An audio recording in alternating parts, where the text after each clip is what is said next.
கிறிஸ்துவில் பிரியமானவர்களே, எப்படி இருக்கிறீங்க? ஆண்டவர் நம்மை ஆசிர்வதிக்கிறவராகவே இருக்கிறார். நம்முடைய துக்கங்களை எல்லாம் சந்தோஷமாய் மாற்ற வல்லமை உள்ளவர். ஒவ்வொரு நாட்களும் நமக்கு நன்மை செய்கிறவராகவே இருக்கிறபடியினால் நான் விசுவாசிக்கிறேன், நீங்கள் ஆசீர்வதிக்கப்பட்டவர்களாய் இருப்பீர்கள் என்று சொல்லி இன்றைக்கும் ஒரு வசனத்தை நாம் தியானித்து கர்த்தருடைய மகிமையை நாம் பெற்றுக்கொள்ளும்படியாக அவருடைய கரத்திலே நம்மை ஒப்புக்கொடுப்போம். சங்கீத புத்தகம் 103 அதிகாரம், சங்கீதம் 103 அதிகாரம் 5 வசனத்தை வாசிக்கின்ற பொழுது, நன்மையினால் உன் வாயை தேவனாகிய கர்த்தர் திருப்தி ஆக்குகிறவராகவே இருக்கிறார். சூப்பர்லாங்க. நன்மையினால் நம்முடைய வாயை தேவன் திருப்தி ஆக்குகிறாராம். அது மாத்திரமல்ல, அந்த வார்த்தை ரொம்ப அழகாய் சொல்லப்படுகிறது. கழுகுக்கு சமமான உன் வயது திரும்ப வாழ வயதாய் அது மாறுகிறதா இருக்கிறது. கழுகுக்கு சமமான பலனுள்ள வாழ்க்கையாக நம்முடைய வாழ்க்கை மாறுகிறதா இருக்கிறதாங்க. நம்முடைய சரீரம் பலன் அடைகிறதா இருக்கிறது. ஆசீர்வாதங்கள் எல்லாமே நமக்கு நன்மையானதாகவே மாறுகிறது. சோர்ந்து போகாதபடி கர்த்தருடைய பலன் நம்மை நிரப்புவதை நாம் பார்க்க முடியும். எப்பொழுது நம்முடைய வாய் நன்மையினால் நிரப்பப்படுகிற பொழுது, தேவனாகிய கர்த்தர், நீ நல்ல கவனிங்க இந்த வார்த்தையை, தம்முடைய ஜனத்தின் மீது அக்கறை உள்ளவராக தம்முடைய ஜனத்தை ஆசீர்வதிக்க விரும்புகிறபடியினாலே அவர் நம்முடைய வாயை திருப்தியால் நிரப்புகிறவராய் இருக்கிறார். எப்படி திருப்தியாகவா?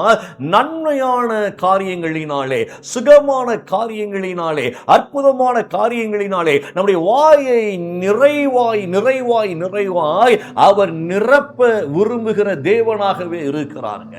இந்த வார்த்தை ஒரு அழகான வார்த்தை. சத்தியத்தை அறிந்து கொள்ளுகிற பொழுது நம்முடைய வாழ்க்கை மிக மிக மிக மிக சந்தோஷமா இருப்பதை நாம் பார்க்க முடியும். நான் அதை தியானிக்கின்ற பொழுது காரியத்தை வெளிப்படுத்தினார். ஏன் நம்முடைய வாய் நன்மையினால் நிரப்பப்பட வேண்டும்? ஏன் கர்த்தர் நன்மையினால் திருப்தியாக்குவேன் என்று சொல்லுகிறார் அப்படின்னா, ஒவ்வொரு தேவ பிள்ளைகளும் சந்தோஷமாய் வாழ்வதற்கும் சமாதானமாய் வாழ்வதற்கும் கர்த்தருடைய ஆசீர்வாதங்களுக்குள் அவன் வாழ்ந்து மகிழ்ந்திருப்பதற்கும் அவனுக்கு முக்கியமாக ஆசீர்வாதங்களை பெற்றுக்கொள்ளுகிற ஒரு வழியை தேவன் நியமிக்கிறார். என்ன வழி தெரியுமா? அவன் வாய், அந்த வாயின் வழியாகத்தாங்க அவன் நன்மையானதை பெற்றுக்கொள்ள முடியுமா? ஒரு பழமொழி உண்டு பாருங்களேன், வாய் உள்ள பிள்ளை பிழைக்கும் என்று சொல்லி, வாய் உள்ள பிள்ளை பிழைக்கும் என்று சொல்லி ஒரு பழமொழி உண்டு பாருங்களேன். மதுரைக்கு வழி எங்கே இருக்கிறதாம்? வாயில் இருக்கிறது என்று சொல்லி ஒரு பழமொழி இருக்கு பாருங்களேன். சோ ஆசீர்வாதத்தின் வழிகளும் எங்கே இருக்கிறது? கர்த்தரிடத்திலிருந்து புறப்பட்டு வருகிற அந்த நன்மையான காரியங்களை அனுபவிக்கிற அந்த வழி எங்கே இருக்கிறது என்றால் நம்முடைய வாயில் இருக்கிறது. தேவன் தெளிவாய் இதை பேசுகிறாருங்க.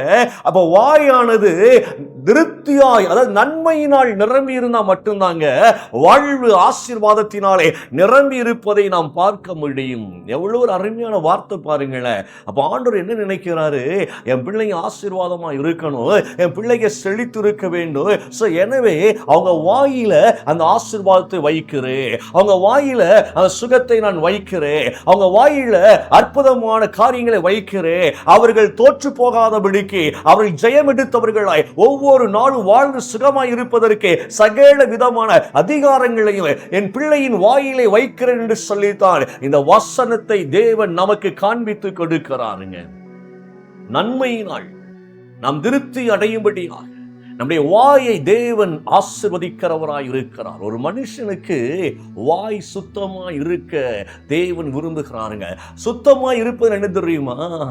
கர்த்தருடைய வாக்குத்தத்தங்களை நாம் பேசி அனுபவிக்கும்படியாக, நன்மையானவர்களை பேசும்படியாக, தேவ திட்டத்தை பேசும்படியாக, நமக்கு நாமே நம்முடைய ஆத்மாவுக்கும் தேவனுடைய நல்ல காரியங்களை பேசும்படியாகவும், மற்றவர்களுக்கும் தேவனுடைய நன்மையான காரியங்களை வெளிப்படுத்தும்படி நம்முடைய வாய் தேவனால் பயன்பட விருப்பமாய் தேவன் இருக்கிறாருங்க. நம்ம வாயை பயன்படுத்த விரும்புகிறார். கொஞ்சம் யோசித்து பாருங்களேன்.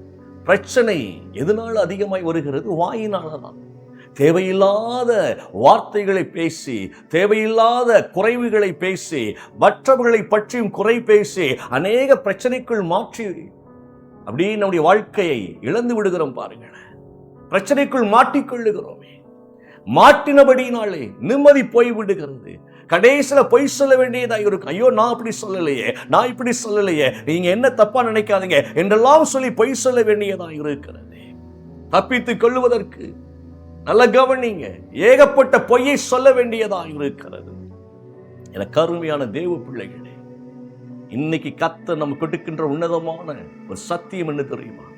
அவர் தம்முடைய நன்மையினால் நம்முடைய வாயை திருப்தியாக்குகிறார். தம்முடைய நன்மையினால். நல்ல கவனிங்க இந்த வார்த்தை.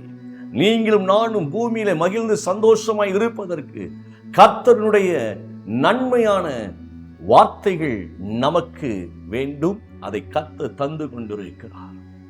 இந்த வார்த்தைகளை பேசுகிற பொழுது, தேவனுடைய நன்மையான வார்த்தைகளை பேசுகிற பொழுது, தேவன் நம்முடைய வாயில் வைத்திருக்கிற அற்புதங்களை பேசுகிற பொழுது நம்முடைய வாழ்க்கை எப்படி மாறுகிறதாம்? அந்த வசனம் ரொம்ப அழகாய் சொல்லுகிறது. கழுகுக்கு சமமாய், கழுகுக்கு சமமாய். சூப்பர்லாங்க. உன் வயது திரும்ப வாழ வயதாய் மாறுகிறது, வாலிபமாய் மாறுகிறதாங்க. கழுகு எப்படி தன்னை புதுப்பித்து வாலிபத்தை அது அணிந்து கொள்ளுமோ, அதே போல கர்த்தர் சொல்லுகிறார், உன் வாயிலே உனக்கு வாலிபத்தை நான் வைத்திருக்கிறேன், பலனை நான் வைத்திருக்கிறேன். ஒருவேளை உங்கள் சரீரம் பலவீனம் அடைந்து விட்டதோ, உங்கள் ஆவி பலவீனம் அடைந்து விட்டதோ, உங்களுடைய ஆத்மா பலவீனம் அடைந்து விட்டதோ, ஒருவேளை பயத்திலே நீங்கள் சிக்கி தவித்துக் கொண்டிருக்கிறீர்களா? இந்த வார்த்தை நீங்கள் கவனித்துக் கொள்ளுங்கள். உங்கள் சரீரம் வியாதிப்பட்டு அவ்வளவுதான் என்கிற சூழ்நிலைக்கு தள்ளப்பட்டு விட்டதா? நீங்கள் கலங்காதிருங்கள். நீங்க செய்ய வேண்டிய ஒன்னே ஒண்ணுதான். உங்களுடைய வயது திரும்ப வாலிப வயதாய், நல்ல கவனிங்க, மாறுவதற்கு அருமையாய் தேவன் கொடுத்திருக்கிற உன்னதமான மெடிசின் என்ன தெரியுமா? அவருடைய வாக்குத்தத்தங்கள். ஓ, சூப்பர். அழகா பேசுங்க வார்த்தைகளை. கர்த்தர் நல்லவர் என்று சொல்லி பேசுங்களேன். அவருடைய சுகம் ஓ எனக்கு இருக்கிறது என்பதை நீங்கள் பேசிக்கொண்டே இருங்க. வாய் எப்ப பார்த்தாலும் கர்த்தரை துதிப்பதிலும், கர்த்தரை குறித்து நன்மையானவர்களை பேசுகிறதிலும் நீங்கள் முக்கியத்துவம் கொடுக்க வேண்டும். உங்கள் வாயை பயன்படுத்த வேண்டும். அந்த வாய் சாதாரண காரியம் இல்லைங்க. இந்த வாயினால உலகத்துல ஜெயிக்கவும் முடியும், உலகத்தில் நாம் தோற்கவும் முடியும்.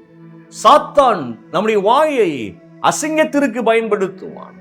தேவனோ நன்மையினால் நிரப்பி நாம் நன்மையை அனுபவிக்கும்படியாக நம்முடைய வாயை அவர் பயன்படுத்துகிறவராயிருக்கிறார்.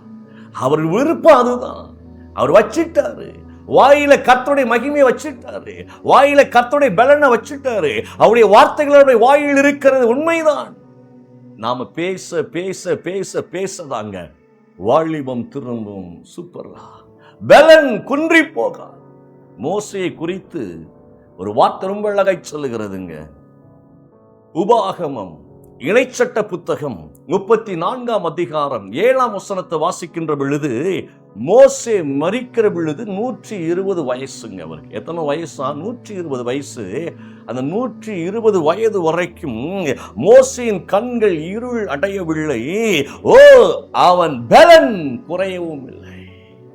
மோசேயுடைய கண்கள் இருளடையவில்லை, மோசேயினுடைய பலன் குன்றி போகவில்லை.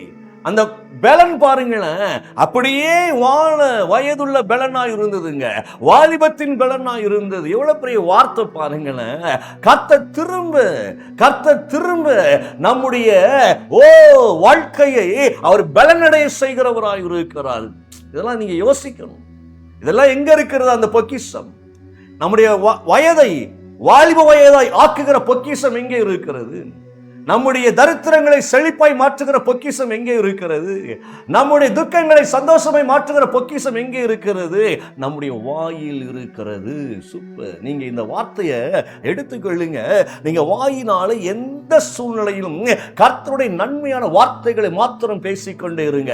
நிச்சயமாகவே உங்கள் துக்கங்கள் சந்தோஷமாய் மாறும். எந்த விதத்திலும் நீங்கள் பயப்பட வேண்டிய அவசியம் இல்லைங்க.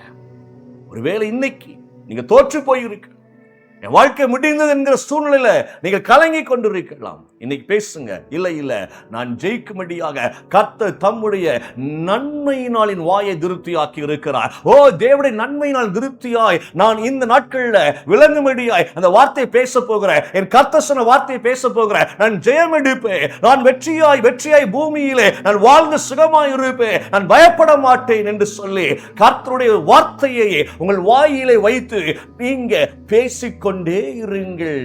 நல்ல கவனிங்க.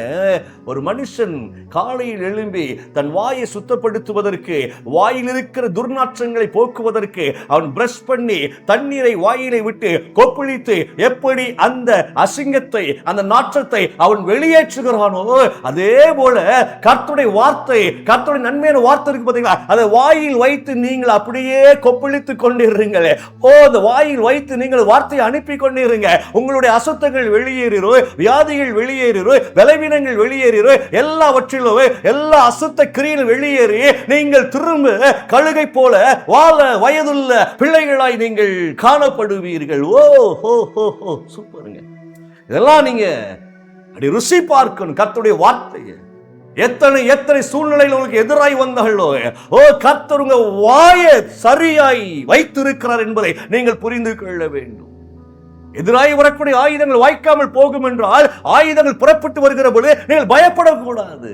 நீங்க பயப்படக்கூடாது.